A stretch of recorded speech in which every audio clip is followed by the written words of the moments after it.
Good morning. To my right, we have Major West of the State Police. To my left, Melissa DeRosa, Secretary to the Governor.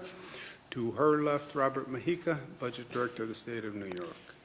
Today is day 96, dealing with the historic COVID-19 crisis.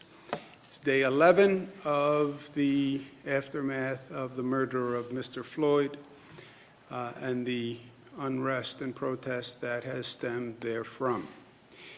As I said yesterday, this is dealing with the coronavirus in and of itself was the greatest challenge that government and society has had in modern day. You put on top of that the situation with the murder of Mr. Floyd and the unrest afterwards. Those two compound each other. You then wrap it in this hyper-partisan, hyper-political period of time. We're in the middle of an election year, a heated election year, so everything becomes political. You add the issue of race on top of that. It is as dangerous a time as I have ever experienced. So keep the issues separate, stay smart, and be honest. With the issue of the protesters, I share the outrage over not just Mr. Floyd's murder, but what it represents, one in a long string of criminal injustices. It is a metaphor for the systemic racism and injustice that we have seen.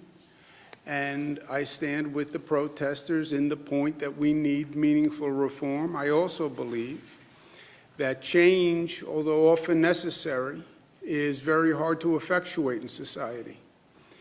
We all say change, change, change, but the truth is the status quo has tremendous energy, and it's very hard to change the status quo. It's very hard to bring about meaningful change, and it only happens when the people get fully mobilized and informed and demand change, and that's when you see change. That was the labor rights reforms after the Triangle Shirtwaist Factory fire. That was the environmental movement after the Storm King situation. That was the rebirth of the economy after the Great Depression. I believe this is a moment for national change and national reform. And I think it can be a positive moment for this country, but it has to be done intelligently. When you look at the two main crises that we're dealing with, the Mr. Floyd murder aftermath and COVID-19, on the protests post Mr. Floyd's murder, we had additional protests all across the state last night. We had them in basically all of the cities. Largest activity, Buffalo, Rochester, Syracuse, Albany, New York City. I want to thank the protesters who were mainly peaceful, which was smart because then they could make their point. You know, there are a lot of political forces that want to say, well, these protesters are just rabble-rousers. They're just criminals. They're not. They're young people. They're racially diverse. They're white people. They're African-American people, they're Latinos, they're just the young people who represent a cross-section of America who want change. There is also looting going on, and some people would like to say the protesters are the looters. No, they're not. They're very, very different. You have to keep them separate. So I want to thank the protesters who protested peacefully to make their point and defy or frustrate the political forces that would like to say these protests are all criminals. No. They're people who want change and reform, and they're right. And we have to keep the two separate, and the protesters have to help us keep the two separate, and they did. New York City was mainly peaceful. There were a number of arrests, and there were a number of police officers who were hurt. One police officer was stabbed in the neck. Two police officers had gunshot wounds, I believe both to their hands. That is intolerable. The police are doing an impossible job. They're trying to deal with the protesters. They're trying to stop looting. And they're trying to keep themselves safe because the police want to go home to their families. There is no tolerance for violence against a police officer, period, in any part of this state, period. I also want to reinforce to the New York City district attorneys, you have scenes of looting that are on videotape that are indefensible and inexcusable. Looting is criminal activity, number one. Looting now is exploiting this situation with the protests. They know that the police are going to be busy with the protesters.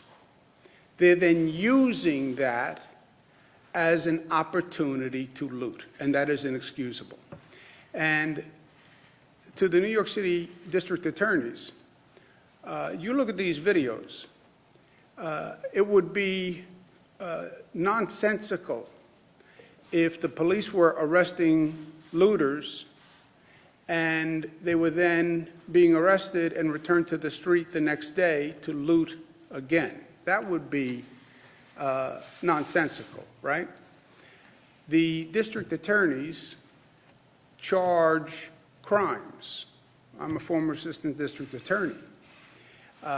You look at these videos, burglary 2 can be burglary with a dangerous instrument, like a pipe, like a crowbar, like a rock, like a brick. But if you have looters who are using rocks, breaking windows, stealing, these people should be charged for the crime that they are committing and bail set, right? I understand the political environment. I also understand that the law is the law, and they should charge crimes appropriately. On the COVID-19 front, good news, continued good news. Total number of hospitalizations are down. Number of lives lost, 52, a little bit higher than yesterday, but this is all within the statistically, these are irrelevant differences. I don't believe the system is this statistically accurate. So we're seeing a continued decline there, although obviously 52 lives lost are 52 too many. But we see that overall movement is still in a positive direction. Few more facts so people understand exactly where we are and how far we've come. The testing is the most immediate data on where you are. Testing is, you test people yesterday and you know how many people tested positive yesterday, okay? We do about 50,000 tests per day.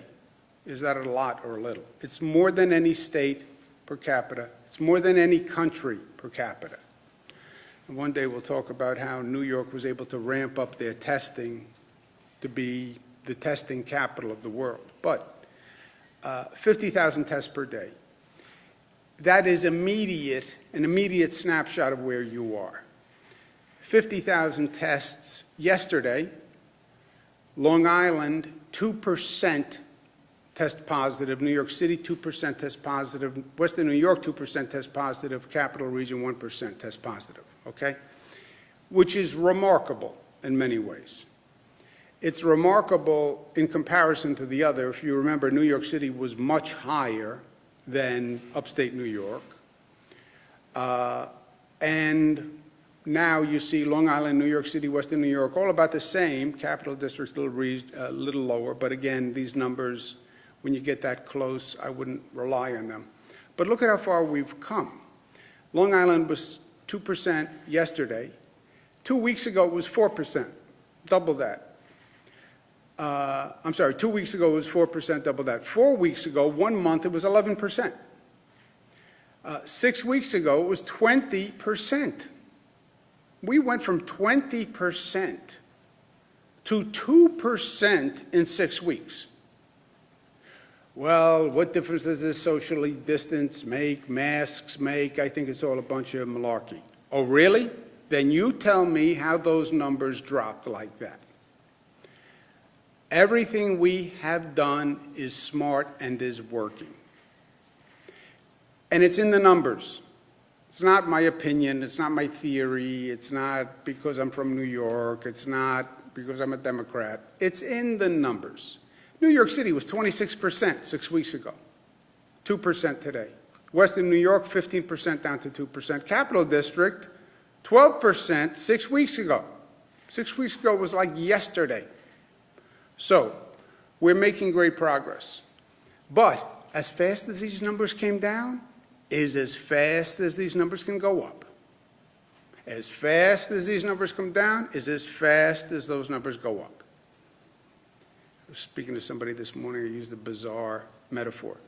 I lost 5 pounds over the past 10 days. Yay! Okay. You lose discipline and you go back to your old eating habits, a non-exercise habit, you'll put those 5 pounds right back on over the next 10 days. It came off, it'll go right back on. It is a tortured analogy for this situation. This is all a function of our behavior, nothing more, nothing less. On the reopening, reopen with caution. Why? Because we've seen too many examples of reopening where they didn't do it right and it boomeranged, period. You look at the states that opened fast, without metrics, without guardrails, it's a boomerang. And it's not just 1 or 2 states as an example. North Carolina, look at these numbers of these other states. Look at when they opened and look at the line after they reopened. North Carolina, South Carolina, Texas, Arizona, look at those numbers. This happens in New York. With our density, we go right back to where we were. And it's not the exception. It's almost the rule. California, you look at them reopening and then look at the curve after the reopening. California, Florida, Mississippi, Missouri, Alabama, Arkansas, Tennessee, Utah. What am I worried about? I'm worried about that. Why? Because it happens quite often. As a matter of fact, it probably happens more times than not. And if we're not smart, that's what's going to happen here. Sweden had a different policy. Sweden didn't do the full close down. They did a limited close down. And everybody said, oh, well, why don't we do what Sweden did? I said, well, we're not Sweden. And who knows that what Sweden is doing is actually right? The lead person for Sweden, who came up with the plan, we don't have to close down, now says, oops, maybe we should have closed down. More people died than had to die.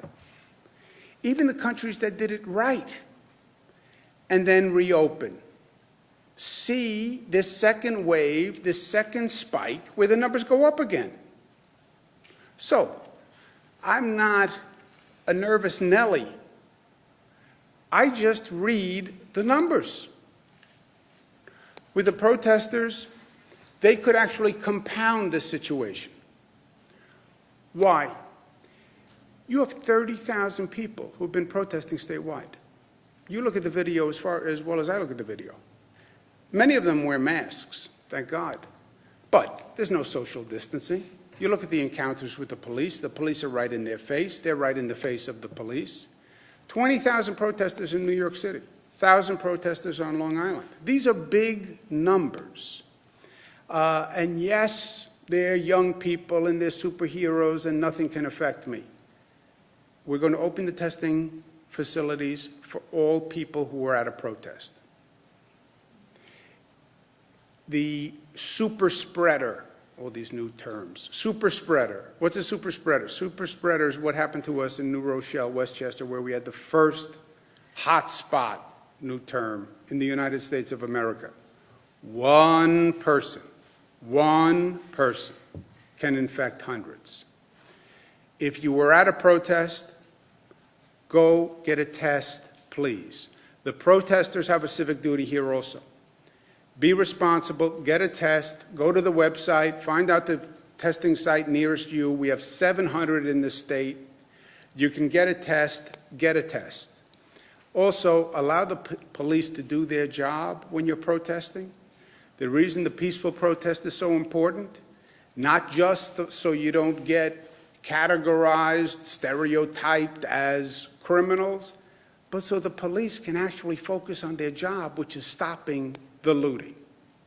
Wear a mask and tell people that you may have been exposed to COVID. If you were at one of those protests, I would, out of an abundance of caution, assume that you are infected. And tell people, when you go home, tell your parents, tell your sister, tell your brother, who may not be 25 years old and consider themselves a superhero. Tell people, I may have been exposed, and act like you may have been exposed. Because, by the way, you may have been exposed. And you're not worried about yourself? That's a different conversation. Worry about your 55-year-old grandfather, or your 62-year-old grandmother, or your 60-year-old parent, or uncle, or aunt. They can die from this virus. And by the way, you could too, but that's a separate conversation. Also, there's a lag in the numbers, remember. Somebody goes to a protest last night to get infected. You don't find out today, you don't find out tomorrow, you don't find out the next day. It can be 4 or 5 days until any symptoms show. Symptoms may never show, right? Asymptomatic transfer. And if you're really seriously ill, they may be in a hospital in 8 to 12 days. 8 to 12 days is a long time when we're measuring day to day to decide what to do. You saw the difference in the numbers. 2 weeks is a lifetime in the numbers. So if you had a viral spread through these protests, we're not going to see it in the numbers for a while. And in the meantime, we're making all these decisions on reopening. So it's important that people act responsibly for themselves. You went to a protest, get a test, tell people, act as if you may have been exposed. New York City enters phase 1 Monday with all of this going on. New York City had the highest number of protesters. We have to be smart. The protesters themselves could wind up causing a spike. So we have to be smart. The businesses that were looted, and look, the other reason why I'm saying to the district attorneys, they should take these looters and punish them for what they did. Many of the businesses they looted were mom and pop businesses in distressed communities that were struggling in the first place. In New York City, Rochester, many of these businesses were essential businesses for the poorest communities in those locales. And they looted mom and pop stores that don't have the resources to rebuild and reopen. So we're going to do everything that we can do to help them. Department of Financial Services, DFS, regulates the insurance industry. They're going to direct insurers to expedite all claims for all looted businesses, free mediation services to accept photos as proof. If a looted business has trouble with their insurance company, go to the Department of Financial Services, the website, and they will provide relief. Because the numbers today are good, we're going to act on the data that we have. We're going to go to outdoor dining as part of phase 2. and that affects all the communities that are already in Phase 2, and there are a number that are about to enter Phase 2. Westchester, Rockland, Hudson Valley go next Tuesday. Long Island goes next Wednesday. Remember what outdoor dining is. It is outdoors. That's why it's called outdoor dining. I know you have a lot of restaurants that want to open. This doesn't say restaurants open. The enclosed spaces are an issue. Outdoor dining, there's no roof. There could be a canopy, but it is outdoor space. It's open air space. The wind is blowing. There's ventilation. It's open air space. You're still 6 feet apart, wear face coverings, and there's points in the guidelines that are online. But I want to stress this is outdoor dining space. It's not a restaurant with the doors open. It is outdoor dining space. School year is coming to an end. I know a lot of graduates are disappointed. We're going to allow drive-in and drive-through student graduations. We're going to keep evaluating. I get this. I get this on a personal level. My Michaela graduated college, was supposed to graduate college this year. Well, she did graduate college this year. She just didn't have the ceremony. And, you know, she worked so hard, and it's one of those real moments in life, going to a college graduation or a high school graduation. So not to have the graduation is painful. I get it. As soon as we can do it, we will. If there's a way drive-ins or drive-throughs can be helpful, I hope that makes a difference in the meantime. I talked to Michaela about it. Look, this is just a bizarre time. It's a time they'll write about in the history books for years to come. They'll talk about for years to come.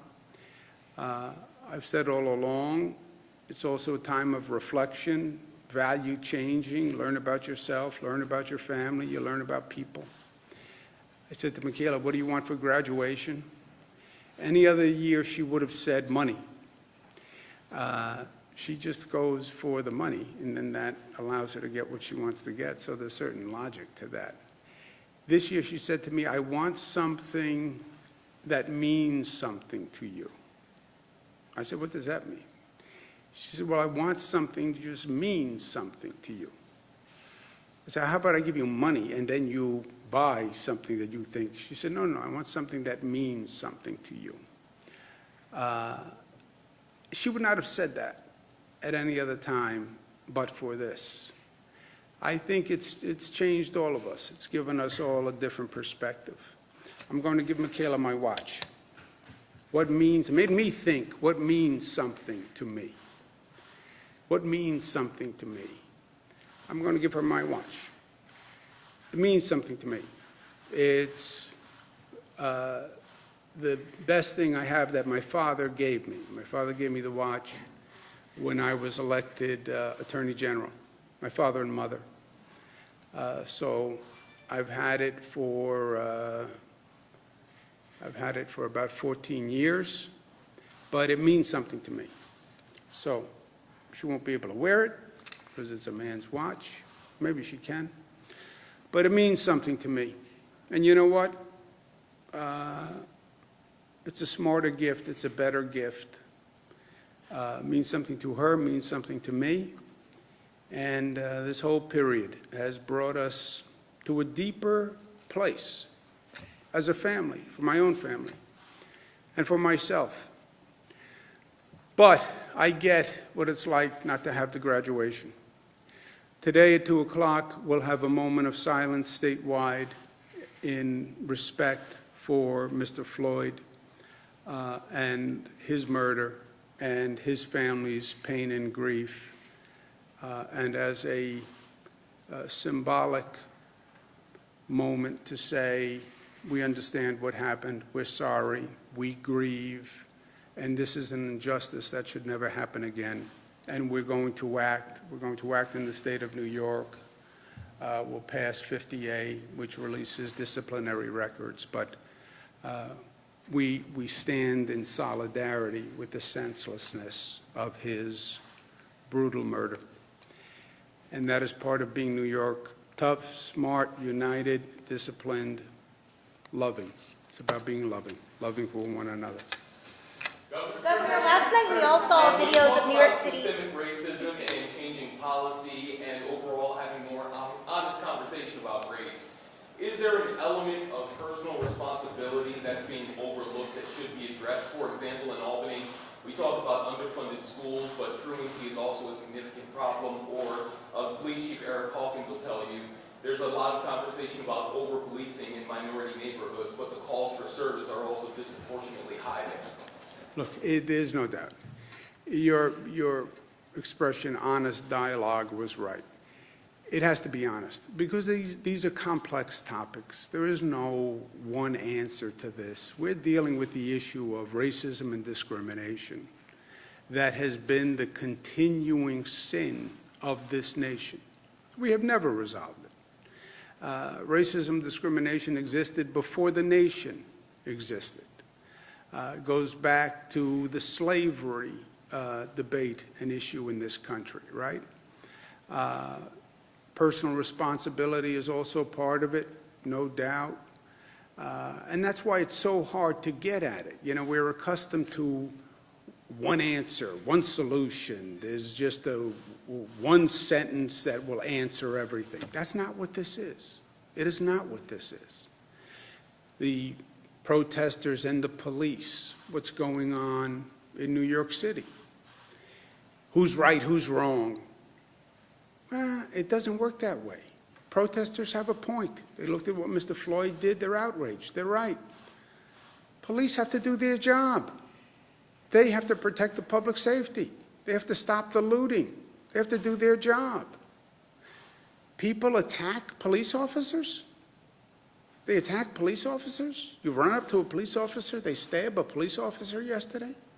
They've treated police officers with such disrespect in New York City that I am stunned. I've never seen that level of disrespect to a police officer.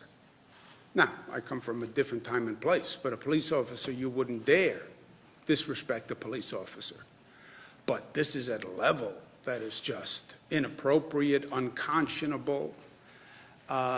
So it's complicated. There is not going to be a simple answer. It seems like elected officials, though, speaking of the honest dialogue, fear political consequences from both sides, no matter what the position is, because if you are of an opposing position to the other group, there is a label that's placed on you. So a lot of people fear that when it comes to having an honest conversation about where responsibility may lay. Yeah, you are so right. You are so right. And that's why I say, look, you have these issues going on, and then the overall dynamic, the electricity in the air, is this hyper-partisan, hyper-political. So when you try to be honest and nuanced, the other side uses it against you. And there's this demonization, right? It's because everything is black and white. You're right, you're wrong. You're with the protesters or you're with the police. And it's this divided. Everything is divided. And there are forces that try to divide. Divide racially, divide politically, divide by sexual orientation, divide by the issue of choice. Divide urban versus rural. Northeast versus, those are Democratic states, those are blue states. Everything is divisive. So when you try to have an honest conversation, the politics can overwhelm it. And it makes people afraid to have an honest conversation because they're going to be attacked politically. That's why it was so important for me at the beginning of this coronavirus situation to take myself out of the politics. You know what? I'm going to tell you the truth. You want to attack me from the left, you want to attack me from the right, God bless you. But I'm out of the political business. I'm not running for president. I'm not running for anything. I'm not going to Washington. I am here as long as the people have me. I have no politics. I'm just going to tell the truth. But you're right. It is a hyper-partisan, hyper-divided situation, and you're trying to talk about a very sensitive, complex, nuanced topic in an environment where people are looking to take anything you say and use it against you. And it is extraordinarily difficult in this totality to have this kind of open, honest, candid, frank discussion. Governor, last night we all saw videos. Let's do something, okay? We're here. You don't have to yell. My hearing still works. And we'll just do this in a semi-orderly way so we show people that New York can be a decent, safe, loving, united. Mr. Spector? Well, we're New Yorkers, right? Yes. Oh, I know that. Just want to follow up on that. How do you address that as a leader and as a state, this issue of racism that you're seeing now as a result of the situation that we're in? What was the first part? Well, just how do you deal with that as a leader and as a state to try to address this divide that you're seeing? Joe, how did I deal with COVID? By the way, how did I deal with the issue of marriage equality? How did I deal with the issue of gun safety? How did I deal with the issue of minimum wage? I just tell people what I think. And I give them the facts first. Here are the facts. Here are the facts. Not Democratic facts, not Republican facts, just facts. You know, you turn on this cable news, you have like Democratic facts and Republican facts. You can't have a Democratic fact, and you can't have a Republican fact. A fact is a fact. A number is a number. You can't change it because you're a Democrat or a Republican. I give them the facts, and then I tell them, this is what I think. You know, I'm in a political position. I represent Democrats, I represent Republicans. I represent independents, I represent conservatives, I represent Buffalo, I represent Manhattan. I don't have that political tension to me, you know. I'm not running in a Democratic primary for president. I'm not running for anything. So I give you the facts, and then I tell you what's honest. I tell you today, DAs should charge these looters. They should charge them with burglary too, and they should be held and set bail. I believe that. The DAs, you attack a police officer, you hit a police officer with a brick in the head. If he wasn't wearing a helmet, he'd probably be dead. Charge people criminally and hold them liable. Mr. Floyd gets killed by police officers. They committed murder. Charge them with murder.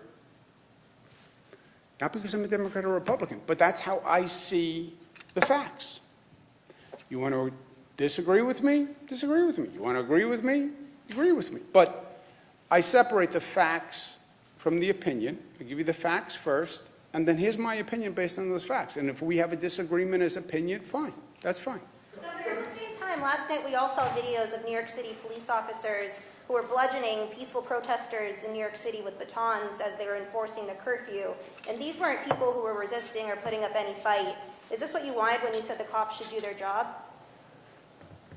Do you think anyone would say, I mean, a question itself can be a little offensive. A police officer doing their job, do you think there's any sensible police officer who believes their job is bludgeoning a peaceful person with a baton? See, it's that kind of incendiary rhetoric that it's not a fact. It's not a fact. It's not even an opinion. That is a hyper-partisan rhetorical attack. Police bludgeon peaceful protesters with batons for no reason. That's not a fact. They don't do that. Anyone who did do that would be obviously reprehensible, if not criminal. So, Governor, I have two reopening questions. I hope you'll answer both. One's on high school graduation and one is on childcare, which parents really want answers on. So first of all, you said that you'll only allow the drive-in and drive-through graduations. We've been following this issue for a while. We've spoken with a lot of high school students, including one from Shalmont High School in Schenectady County, who is a part of a petition of 5,000 students that want in-person high school graduations with social distancing. He's an immigrant from Pakistan. This means the world to his family. This is a moment they've been waiting for. The parents have been waiting their whole lives to see this moment of their child graduate. You're allowing patios to open for outside dining, so why not allow high school graduation ceremonies with the social distancing and allow these students to have that moment? I know you said your daughter's in the same situation, but is there a way to make this happen for these families? Have you, I mean, did you hear anything that we've been talking about for the past 96 days? Yeah, but how do you What justify difference does it opening a make? patio and not Look, having a I don't want to graduation? be difficult. I know. It's a Pakistani immigrant family that wants to have a graduation. I get it. It's not really relevant that they're from Pakistan. It's not really relevant. Yeah, I know, but that's not the issue. The issue is a public health issue, and you don't want people sick and dead. That's the issue, right? It's about death. It's about balancing the risk versus the reward, balancing the desires and wants versus the consequences, right? We went through New Rochelle, Westchester. People went to a ceremony. They were having a celebration and a religious ceremony. Beautiful, of course you should go. Yeah, people died. People died, right? So, yeah, I know everybody wants to go to a high school graduation. I get it. Not if they're going to die, right? Okay. Go ahead, Bernadette. Are you asking prosecutors to, on their own, up charges for looters? Not up charges, Bernadette. It would change. Charge appropriately. Charge appropriately, but right now, burglary 2 only counts if you're entering someone's dwelling, not somebody's store. Just That would be charge burglary 3. appropriately. Charge appropriately. So are you giving them judicial discretion in this sense? No, charge appropriately. Look at the facts, look at what they did, and charge appropriately. That's what I'm saying. Don't feel, well, there's a political environment where I don't want to charge because it's not political to hold people accountable for crimes. The law is the law.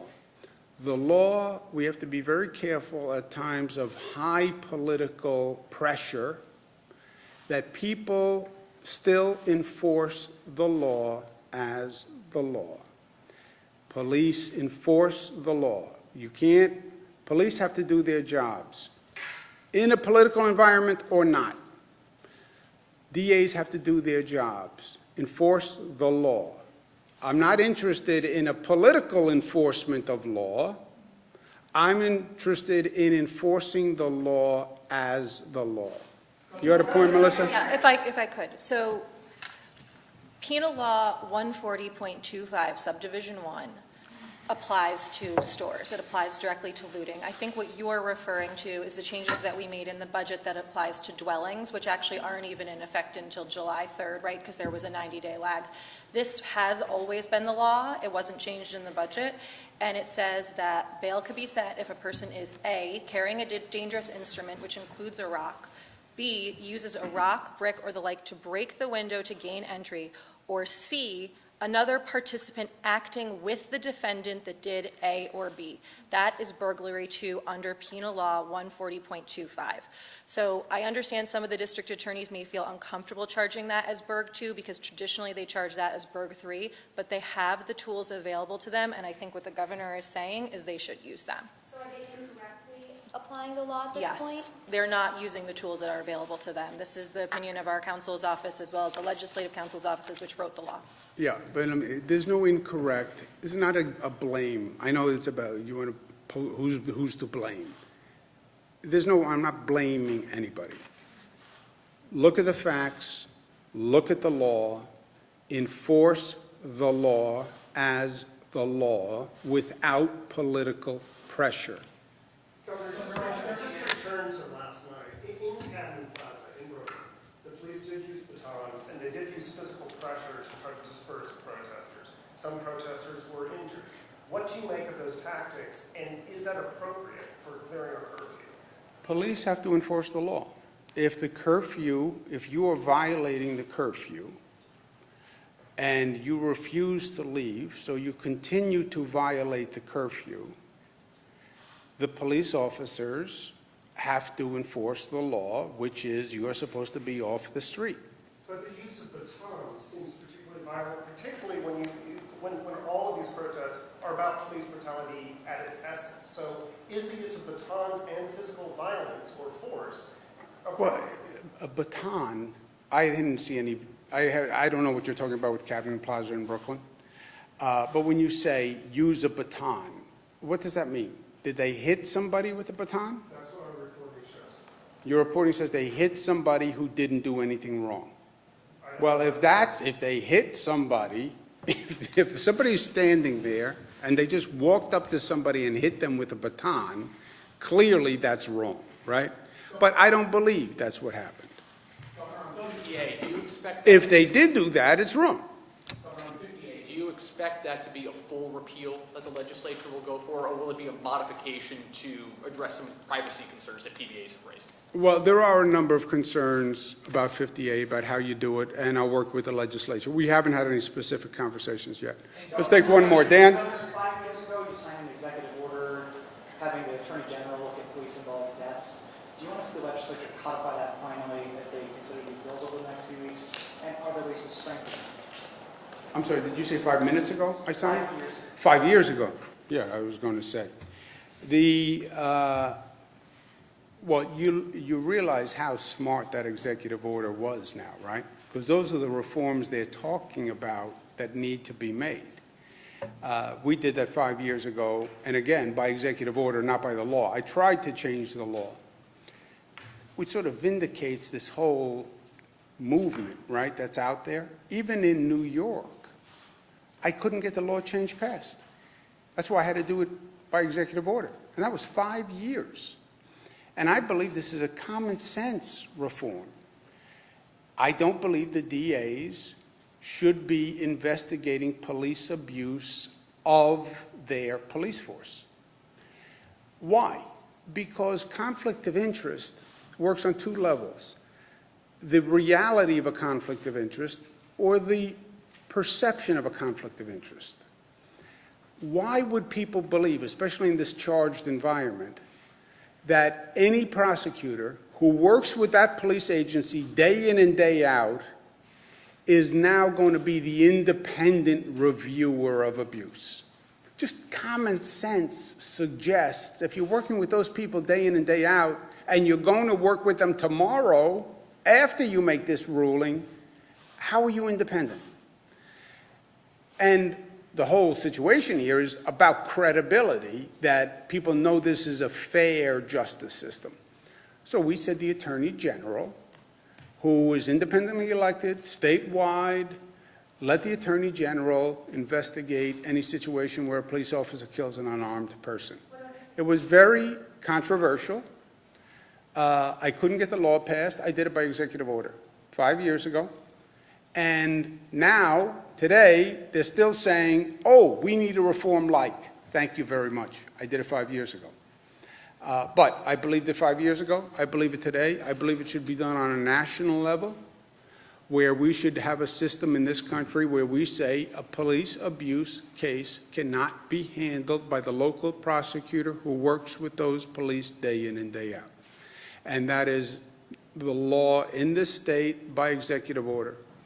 If they want to codify it in law, great, but I wouldn't water it down or modify it. I'd rather keep it nice and clean, if only by executive order. I'm going to go to work. Secretary. Please, what about the We're state hearing from police? local highway superintendents who tell us they're trying to get reimbursed for the public works projects, and the system's been frozen. Should they stop doing those public works programs, or will they eventually be reimbursed by the state? Do you know this is correct? These are for projects that are ongoing? Yeah. They'll eventually be reimbursed by the state for those projects that are already started and that are ongoing. Okay. Thank you, guys.